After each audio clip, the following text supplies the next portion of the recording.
Nabil se souvient très bien du début de la première intifada. Le 9 décembre 1987, il avait 15 ans.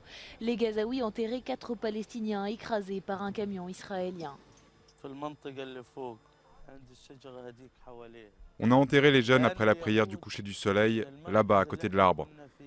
Les Israéliens étaient derrière, ils nous ont encerclés avec leur jeep, ils ont commencé à tirer et ils ont fait le premier martyr.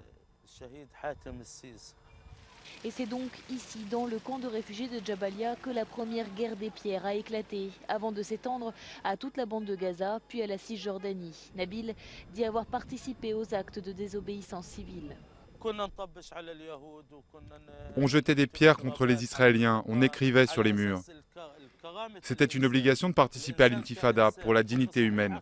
Ils ont pris nos territoires, ont confisqué nos terres, ils nous humiliaient tous les jours. On ne pouvait pas rester les bras croisés. 25 ans plus tard, quand il voit les bâtiments détruits par les bombardements israéliens pendant la dernière guerre, Nabil garde la même révolte et se dit inquiet pour l'avenir de ses enfants.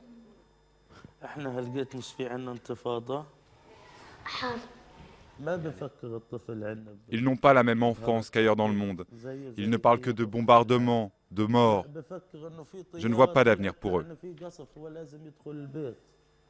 Aujourd'hui, même après le retrait des Israéliens de la bande de Gaza, dans les rues de Jabalia, on dit ne pas avoir peur d'une troisième intifada.